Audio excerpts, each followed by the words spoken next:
ஆண்டவர் இயேசு கிறிஸ்துவுக்குள் எனக்கு அருமையானவர்களே, நம் ஆண்டவர் இயேசு கிறிஸ்து நாமத்தினால் உங்கள் அனைவரையும் வாழ்த்தி வரவேற்கிறேன்.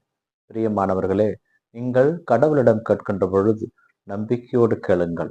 ஏனென்றால் நாம் நலமாக இருக்க வேண்டும் என்பதே கடவுளுடைய விருப்பம். அவரிடம் கேட்போர் அனைவரும் பெற்றுக்கொள்கிறார்கள். ஆண்டவர் இயேசு கிறிஸ்துவுக்குள் எனக்கு அருமையானவர்களே, தவக்காலத்தினுடைய 4வது வாரத்தில் வருகின்ற புதன்கிழமை நாம் இன்று இருக்கிறோம். இன்றைய வாசக சிந்தனையாக நமக்கு கொடுக்கப்பட்டிருப்பது முதல் வாசகமாக எசாயா இறைவாக்கினருடைய புத்தகத்திலிருந்து ஆண்டவர் எவ்வாறு தன் மக்கள் மீது அன்பு கொண்டிருக்கிறார் என்பதை எசாயா இறைவாக்கினர் மூலமாக ஆண்டவர் அறிவிக்கிறார். உங்களுக்கு நான் புதியதொரு வாழ்க்கை ஏற்படுத்தி கொடுக்கிறேன் என்று அவர் சொல்லுகிறார். நீங்கள் சிறையில் இருப்போருக்கு அவர்கள் விடுவிக்க செல்லுங்கள், இருளில் இருப்போருக்கு வெளிச்சத்தை கொடுங்கள். நீங்கள் செல்லுகின்ற இடமெல்லாம் உங்களுக்கு நான் வாழ்வை கொடுப்பேன். ஏனென்றால் இனி உங்களுக்கு தாகம் இராது, பசி இராது, வெப்பமோ வெயிலோ உங்களை தாக்காது. ஏனென்றால் உங்களை வழிநடத்துகிறவர் ஆண்டவர் என்கின்ற செயலை அங்கே அழகாக தெளிவுபடுத்துகிறார். மேலுமாக சீயோன் சொல்லுகிறாள், ஆண்டவரே நீர் என்னை கைவிட்டு விட்டீர் என்று சொல்லுகிறார்.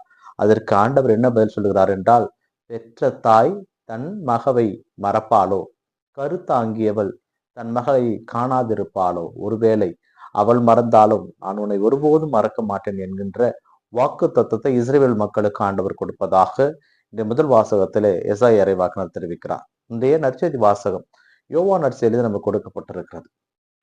இதிலே தந்தைக்கும் ஆண்டவர் இயேசு கிறிஸ்துக்கும் உள்ள தொடர்பை அங்கே மக்களுக்கு அவர் தெளிவுபடுத்த விரும்புகிறார். ஏனென்றால் ஓய்வு நாளிலே அவர் புதுமை செய்ததை ஏற்கனவே பரிசேயர்களும் சதுசேயர்களும் அவர் மீது கோபமாக இருக்கின்ற பொழுது, தந்தை நானும் ஒன்றே என்று சொன்ன பொழுது, அவர் என் தந்தை என்று சொன்ன பொழுது இவர் மீது காழ்ப்புணர்வு கொள்கிறார்கள். ஆனால் மீண்டும் மீண்டுமாக இயேசு சொல்கிறார், தந்தை சொல்லாமல் நான் எதையும் செய்வது கிடையாது, தந்தையினுடைய விருப்பம் இல்லாமல் நான் எதையும் செய்ய முடியாது.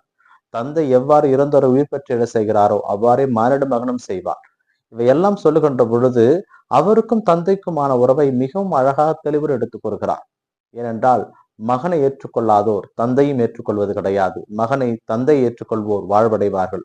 அது போலவே மகனை ஏற்றுக்கொள்வோர் வாழ்வடைந்து விட்டார்கள் என்று நான் உங்களுக்கு உறுதியாக சொல்லுகிறேன் என்ற வார்த்தையை எல்லாம் சொல்லுகின்ற பொழுது இயேசு கிறிஸ்து தன்னுடைய தந்தையை இங்கு மேன்மைப்படுத்துகிறார். ஏனென்றால் தந்தை சொல்லாமல் நான் எதையும் செய்ய மாட்டேன் என்கின்ற அந்த ஆர்வமிக்க வார்த்தை தான் நமக்கு இங்கே கொடுக்கப்படுகிறது. நம் ஆண்டவர் இயேசு கிறிஸ்து ஒப்பற்ற தந்தை. அந்த தந்தை எவ்வாறு பழைய ஏற்பாட்டிலே என்று முதல் வாசகத்திலே சொல்லப்படுவது போல, பெற்ற தாய் தன் பிள்ளையை மறப்பாளோ, கருத்தாங்கியவள் தன் மகனை மறப்பாளோ, ஒருவேளை அவர்கள் மறந்தாலும் நான் உங்களை மறக்க மாட்டேன்.